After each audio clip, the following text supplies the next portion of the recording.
people that all they can talk about is video games and sports, you know what? I'm not saying you're bad because you like it, but do something else some of the time. It's so sick, all these self-propelled stomachs wandering around in their football jerseys, acting tough. And anyways, I'm ranting. Brian Tuohy is on the line with us. You've been hearing my rant the last 15 minutes, Brian. What's your take on the points I've been making? And this is a short segment, long segment coming up. Boil down the fraud you've discovered as a sports fan, as a sports writer, and why you've basically turned against this unholy thing. Well, the big thing is that I found out that professional sports can legally fix their own games. They can fix their own outcomes, and they would want to do this because obviously you would give them more fan interest, higher TV ratings, more ad revenue, and thus make them more profit. And that's the scary part. That's the part I think fans should really take away from all this, is that there's no law protecting them from the professional sports leagues. And like you pointed out, there's really no oversight on the professional sports leagues either. I mean, the media didn't do anything really against Lance Armstrong, and in a very real way, they still kind of protect him. And that's the same thing with professional sports. You look at the NFL, the NBA, Major League Baseball, they're kind of protected by the sports media because, in fact, the sports media funds them. I mean, the NFL makes nearly $6 billion a season from the likes of Fox, CBS, ESPN, and all these major networks. And NBA makes a couple $1 million a year, or I should say $1 billion a year from ESPN. So are they really going to investigate these sports leagues? Are they going to really investigate the athletes when they know exposing such corruption would actually hurt their own bottom line? So they're kind of all in this together, and I think they're in this together to make money. And in a sense, if they have to dupe the fans to do so, they will. And that's what makes it a joke. It's a big gambling casino rigged to fleece idiots. And the public talks about the sports teams like it's them. Like, oh, Austin's so bummed out, we lost our 7 Tour de France's. You didn't lose anything, you morons. Go ahead. Well, that's exactly right. The big thing is you hear this when you listen to sports radio. When fans call in, they'll say we, as if they're part of the team. Well, you're not part of the team. You may be funding the team, you may be funding the league because you're giving them so much money and so much of your time. But the fact is that, researchers and psychologists have studied this, and they've shown that people do get some benefit from watching professional sports because it does release some of their anger, which is probably good for the government. And it's also, it's one of those things that makes up their personal identity. So when it takes the tribalism that a man would use to be successful in business.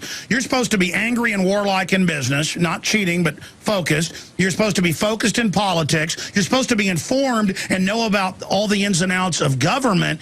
Instead, you know all the ins and outs of the soap opera of, what size jockstrap the quarterback wears. Well, exactly. I'm sure there's guys, in Chicago, near where I live, who could name the starting lineup of the 1984 Chicago Cubs, but they couldn't tell you who their alderman is, who their mayor is, who their senators are, any of that.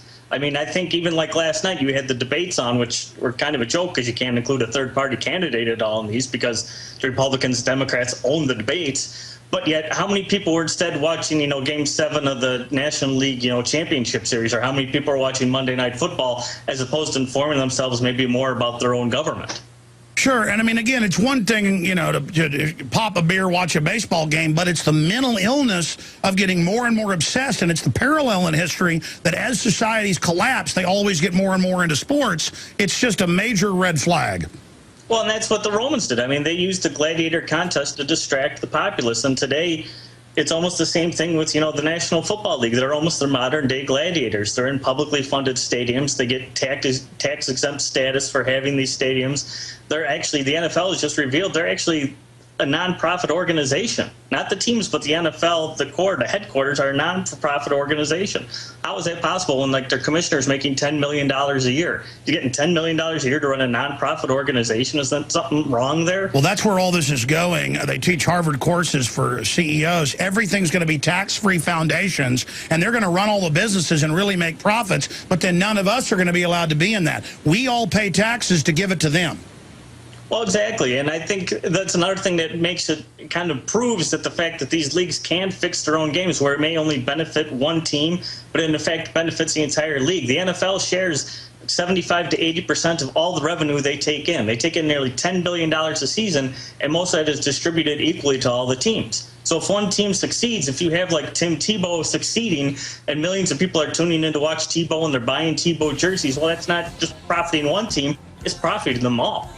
Well, it's just sad to see men, especially who don't have any life, anything they've conquered, any destiny. They're just these empty men who act tough all day and watch sports and think it's a manly to know all these details. Meanwhile, their kids' water they're drinking has a chemical weapon in it, and I have the White House science czar saying it's to hurt your child, and they don't care.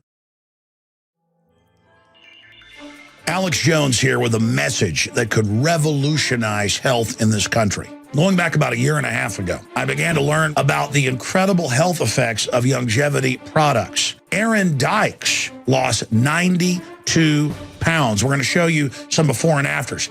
Aaron, break down what happened, your story. I've worked really hard with diet and exercise to try to lose weight, but I just didn't get the results. It just didn't happen. Then I saw what you were doing with InfowarsTeam.com. I wasn't even trying to lose weight, but I got it because I wanted to feel better energy. I wanted that nutrition. Didn't even understand how that could kickstart my own weight loss goals, but the products did that for me. I found myself suddenly losing weight, more energetic, wanting to exercise, wanting to eat the right foods. And they don't even advertise it as weight loss. I want to challenge our radio listeners to go to InfowarsTeam.com, sign up as a distributor, and get wholesale pricing discounts at InfowarsTeam.com.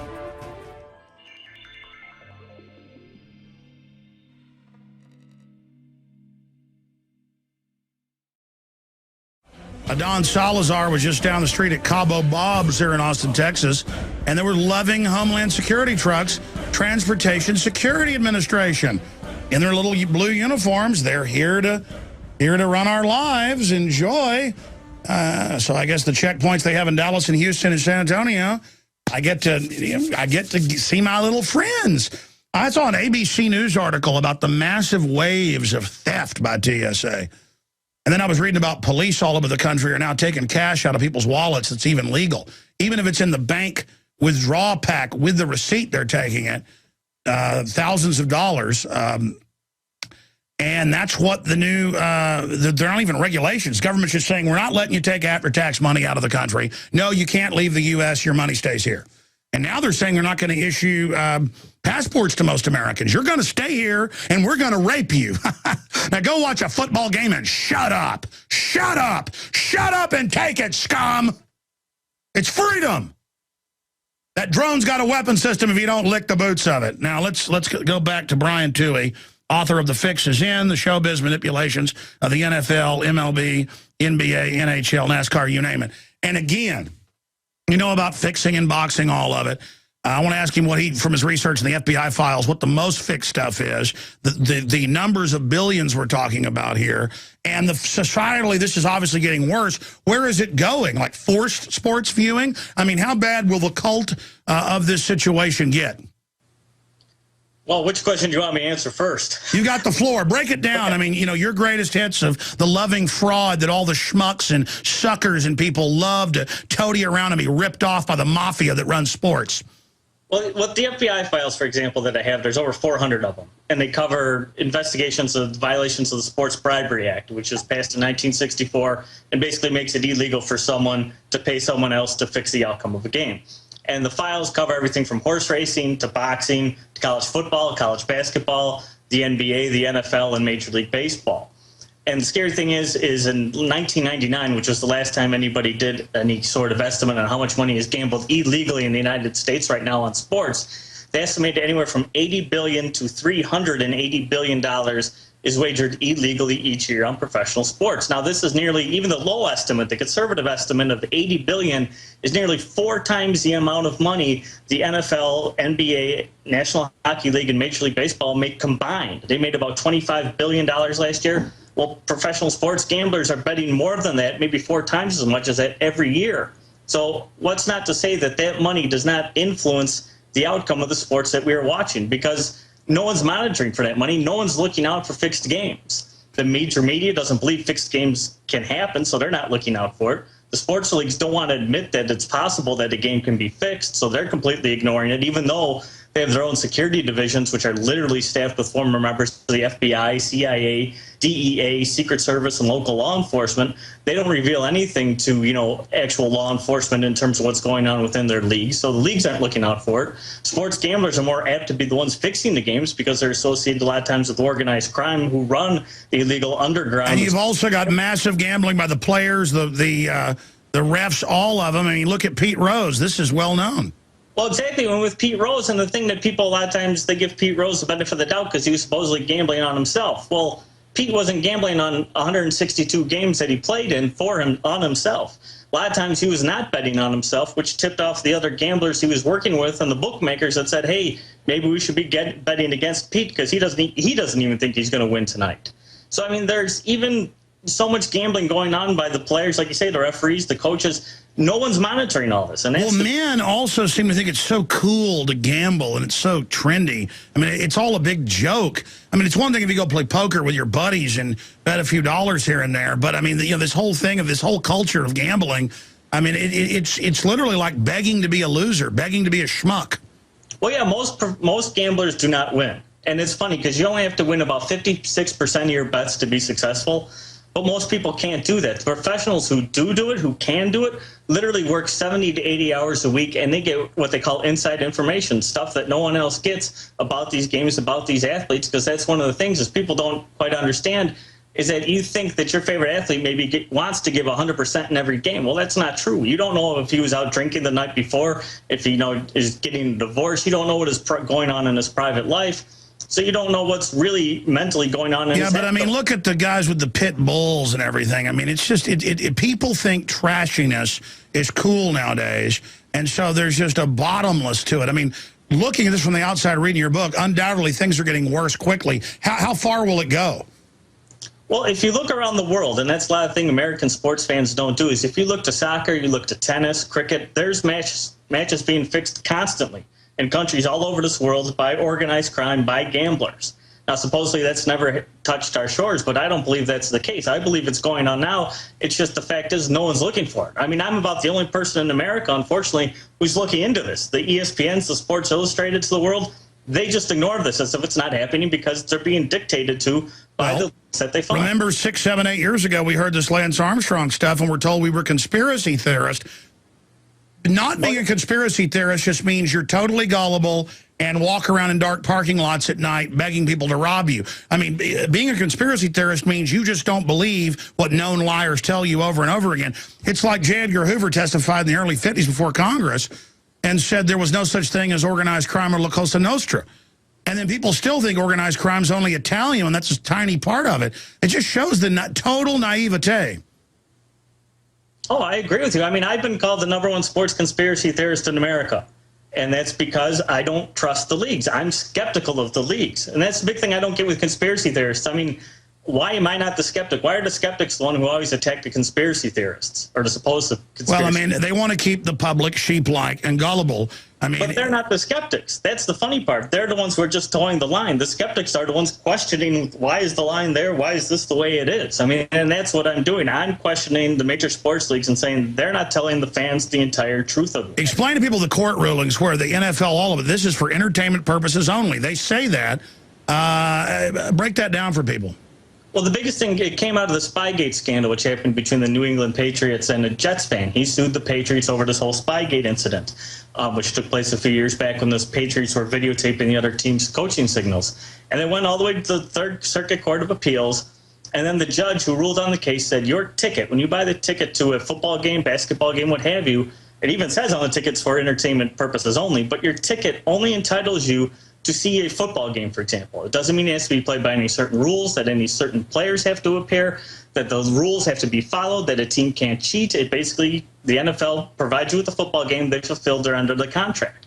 So you couldn't even go after like the league for fraud for fixing games because the courts have already ruled that it's not fraud. It's just an entertainment product. You consume it, and that's the end of the story. What do you think about the whole Lance Armstrong thing? You heard my rant, but I followed the case a little bit just because, it deals with the fact that they like to burn the minion when it turns out from the witnesses that Armstrong and others were failing, but people up the chain were fixing it for him.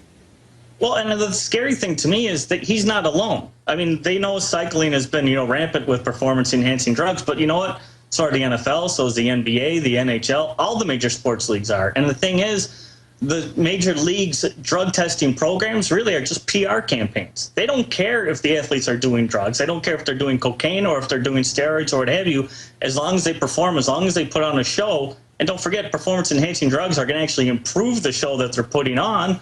The leagues are good with it. They just have to have these programs in place so they can reassure the fans, oh, everything's good, everything's clean, don't worry about it, we got it taken care of. But I don't think that's the case. I think they know. In fact, I had a current member of the Football Writers of America tell me on his radio program that at least 75% of the NFL, the players are doing HGH, human growth hormone. But at the time, the league wasn't testing for it, so it was free for them to do so. And the league knew it, and they didn't care.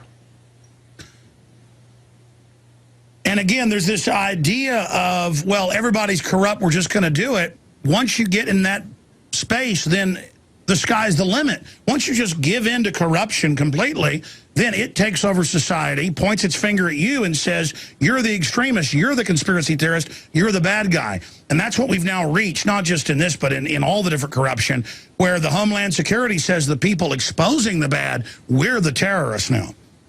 Oh, yeah, I'm sure I'm on a government watch list for the FBI files that I've requested just because they deal with professional sports. I mean, again, if the government is, to a certain extent, funding professional sports for the reasons you and I kind of think they are, in terms of, controlling the populace and making them distracted, then they're watching what I'm doing. And I know the leagues are watching what I'm doing as well because they're afraid I'm going to expose the fact that, the emperor has no clothes on, that these games can be corrupted and are being corrupted, and no one's looking out for it. Well, that's the thing. It's inherently corrupt. It's inherently a joke. It's inherently bad. And it's totally sick, and it's been sold as healthy and good. It's a dirty joke. And I think everybody should just boycott professional sports. If you want to support your local teams, colleges even gotten corrupt, your high school team, whatever. If your kids are in it or you're in the sports, I think it's healthy and great. But this whole narcissism, this obsession with it, all of it has gotten really nasty. Well, yeah, because you got to remember, they don't put the games on just for fun. I mean, they put on college games, and they put on the professional games to sell you things. They put it on for advertising. That's why it exists. And one of the reasons why it's so highly sought after by the networks is because it's really one of the few things that still goes on live that people have to watch while it's going on if they want to know the results. Not many people record sporting events to watch them later. They have to watch them now. They have to know what's going on now as opposed to all the other TV. Yeah, it's there to waste your time.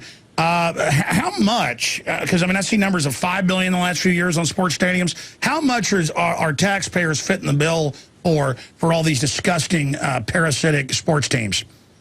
I couldn't tell you an exact number, but it's interesting to note that, many economists who have studied the impact of these stadiums on cities have said that sports stadiums do absolutely nothing for a city's economy. I mean, as soon as the Colts left Baltimore, the city of Baltimore didn't fall apart. In fact, it actually stepped up. It got better because that entertainment money that was being spent on the Colts instead went to other local things, local theater, local music, and that sort of thing. It doesn't really help a city to have a major league sports team.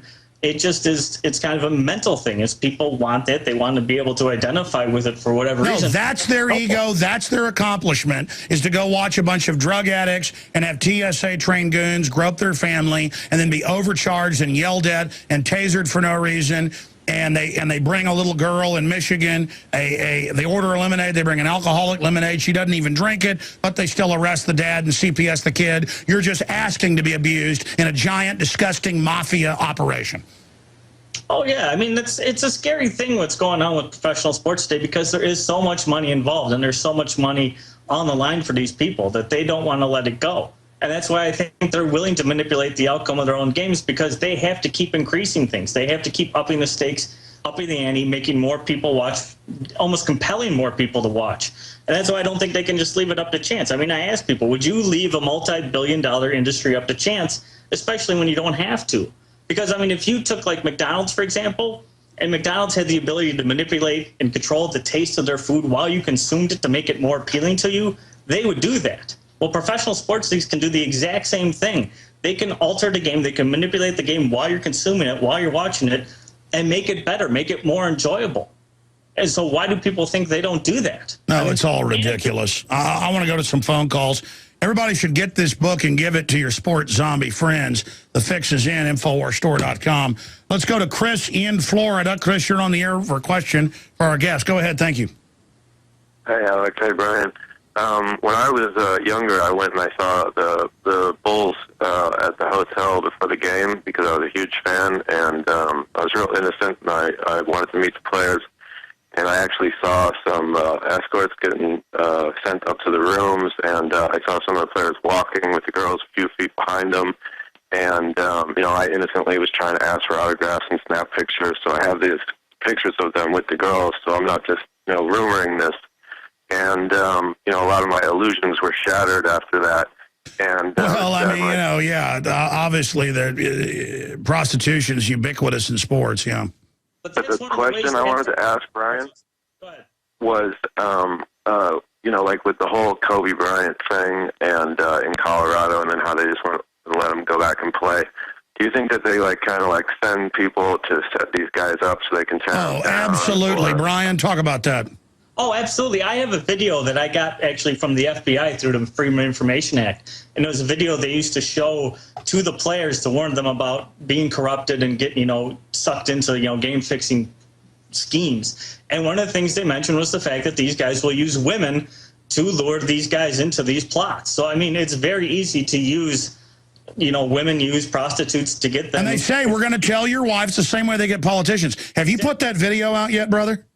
No, I haven't. I just recently got it. Hey, you ought to, if you want to, I would love to have you on and premiere that and get it out as a big story. Or, I'm sure you can do it somewhere else, but that, those training videos, I got to see that. That would be dynamite. Because here they are saying there's no fixing, but they're showing them videos going, here's how you get set up. Well, that's the really interesting part of it is because they're talking about things that's never come out in the public. But they're obviously showing, and it's only meant to be shown to the athletes. Hey, listen, I wouldn't sit on that too long. I get that out quick. No, I plan on doing something with it very soon because it's really interesting because people don't think games have been fixed, and yet they're talking openly about games that have been fixed. No, that is bombshell that you got that. Okay, caller, I think that answers your question. Thank you, sir. Let's talk to Eddie in Wisconsin. You're on the air. Go ahead. Hi, it's Edie. I'm sorry. Go ahead.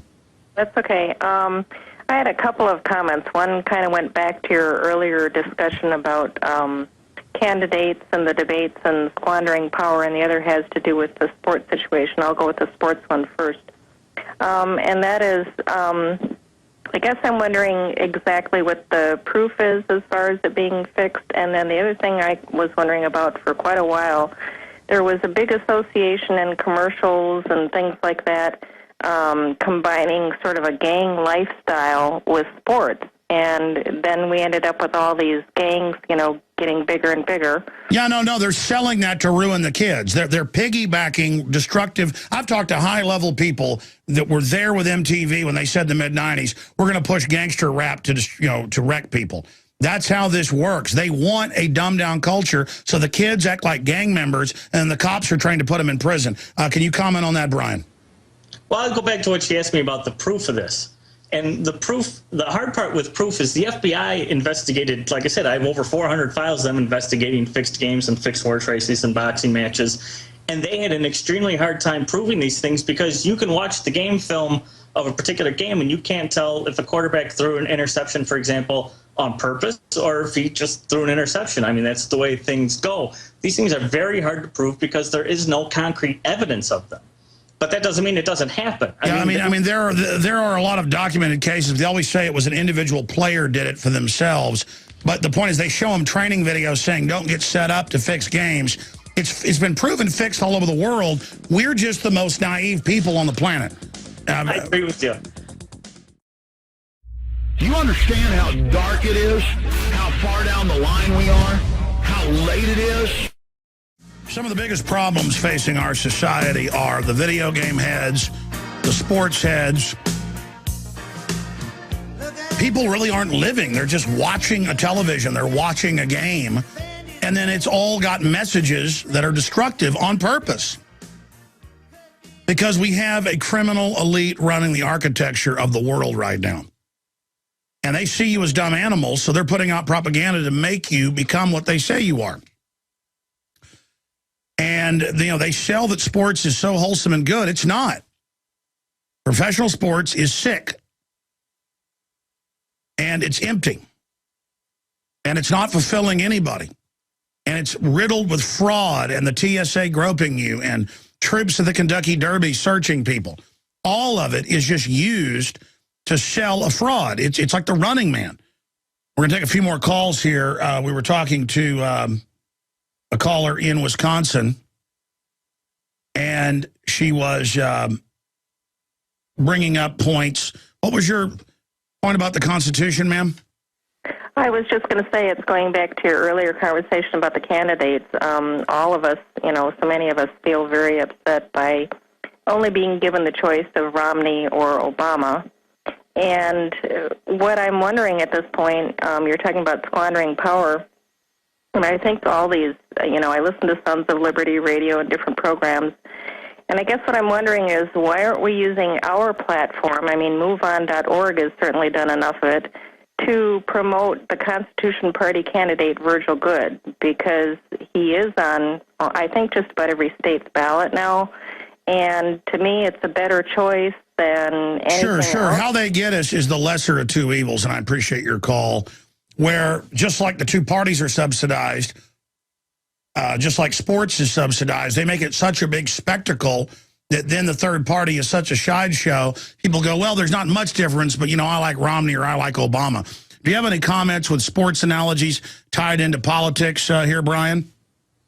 Well, I think one of the interesting things is one of the other things I studied is continuity government programs and national emergencies. I actually wrote a book on it. I haven't had published yet. And, people say, well, that's impossible. The government can't round you up and that sort of thing. Well, they can. They just haven't done it yet. They could do it tomorrow. And it's the same with, professional sports. People don't think a game can be fixed, but you know what? It could be fixed this Sunday. It could be fixed tomorrow. It can happen.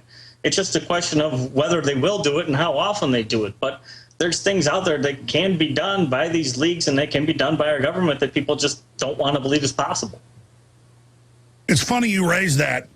NCOG, sports stadiums are where they first round everybody up and then process who goes to a camp, who goes to forced labor. That's all on record. The sports stadiums are actually the giant government takeover centers. Well, and they're supposed to be able to, if your stadium is funded by public money, they're supposed to even house the indigent, like when they're not playing games. But I mean, are they going to allow a bunch of homeless people to wander into like Soldier Field in Chicago when they spent $500 million renovating it just to take care of them? I don't think so. But yeah, you're right. They'll use those places when and if they need to. Oh, you saw what happened at the Superdome. They wouldn't let people walk out of New Orleans. They made them go there, and then the cops wouldn't go protect people. And the troops sat there for 6-7 days on giant piles of food and water and were ordered, don't help anyone, just to see what would happen. Yeah. And then they destroyed the Superdome, the inside of the Superdome, and then public money had to be spent to, bring it back to a state where they could play a football game. And then the NFL took all the credit for bringing back New Orleans, which I just don't believe. And now government is going to run health care the way they've run everything else. It is going to be a nightmare. It's been a nightmare everywhere else government runs things. I want to do 5 more minutes with you. Take a few more calls from Courtney. Edie, thank you for your call. Those were good questions. And a few others here on the other side. But the book is The Fix Is In, The Showbiz Manipulation of Major Sports. Brian Tuohy is our guest. It's available at InfoWarsStore.com. Brian Tuohy's our guest. A few more phone calls. He wrote The Fix Is In. And Brian, get in touch with us if you'd like to come on the nightly news or something and play excerpts of the FBI training video for professional athletes of how to not get set up by sex operatives to then fix games. Because, I went right to the heart of the matter, you noticed. I mean, I get what you're saying. This is proving that they know that this is going on. Oh, exactly. And that's the thing that's so shocking about this video is they say, the NFL has never had a game fixed ever in its 90-year history. Well, you know what? In this video, it seems to indicate that that's a complete and utter lie. Well, of course there's been players or refs or people that have tried to throw in things when there's billions every year being embedded just on the NFL alone. How much is it every year on the NFL? It's some giant number. Well, they say anywhere from $1 to $4 billion a week on NFL games alone. But again, I said it's $80 to $380 billion a year on illegal sports gambling. And you remember, that's all really going to organized crime. It's incredible. You know, if I go cash a $1,000 check, the bank acts like I'm Al-Qaeda or Al Capone. Meanwhile, the big mega banks on record just run the drug aircraft, ship their money out. The Wall Street Journal reported yesterday, middle-class, wealthy people that have a few $1 million trying to move to Switzerland with post-tax money.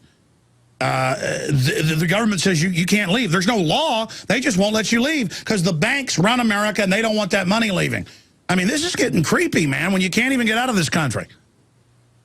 Oh, yeah. Let's go to a caller here. I want to talk to you after the here in the break. Courtney in Canada, you're on the air. Go ahead.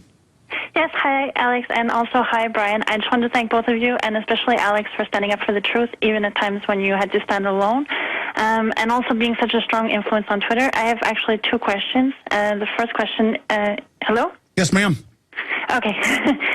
Is regarding, with everything that's going on, because it's all tied together, right? Sports, just like politics, it's to control the people. And regarding the way that especially Obama was being mockingly yesterday about technology and new different things, are you worried that because everything is in the digital age and moving towards an even more digital age, companies like Verichip and for instance, on your iPad and everything is with touch now, how that's going to affect the sports industry in regards to this will become some sort of thing that will be obligated in order to enjoy, or not to enjoy, I don't personally enjoy it, but for the people who are kind of hooked at this moment, they're going to have to take. They're going to have to thumbprint and stuff, just like Verichip makes you get chips to go in these Baja Beach clubs. Yes, they're going to force more and more police state stuff as a beta test on the sports zombies, knowing the sports addicts will do anything, including feed their children into meat grinders, probably if they told them to. Comments on that, Brian? Well, I think you're right. I think in a lot of ways that they are, just like you say, they're just trying to suck more and more people into this sports thing, and they're bringing in more sports. They're bringing in like the known corrupt sports of soccer, especially like in Italy. They're feeding those broadcasts live into American homes now, even though they know that those games have been outright fixed. I mean, it's public knowledge in Italy, but here no one knows, but they'll keep showing them here because it's getting more and more people to watch sports. Yeah, but I mean, it's like well known that Don King has fixed matches. I mean, the guy's, been arrested for murder and stuff. But, I mean, people kind of figured that out about professional boxing. It's not as big as it used to be. Does the whole spectacle of sports endanger itself as more of the corruption comes out? No, I don't think so, because you can look at professional wrestling, which, many people know is scripted and basically fixed. No. Yeah. And you're not a conspiracy theorist, are you? It's real. Oh, well, but you get people who, pay hundreds of dollars for these pay-per-view events and big tickets to go see these things. Well, they don't care. Oh, I know lots of adults that say it's real. Oh, yeah. But you look at, mixed martial arts now in the UFC, it's very comparable to boxing. And we know boxing's been fixed. I mean, look at the picture behind me. I mean, it goes back, 120 years that we know boxing has been fixed. But, people don't think the UFC can be fixed. Are you crazy? Of course you can fix a match in there. I mean, it's very easy. You need one guy, and it's done. Amazing. The book, The Fix is In. The fix is in on so many fronts. Wake up, stop being naive, and we can turn this around. Visit Infowars.com and PrisonPlanet.com. When you're on the site, you can also tune in 24 hours a day to my daily radio broadcast. There's also a free iPhone app to listen to the syndicated radio show when and where you want.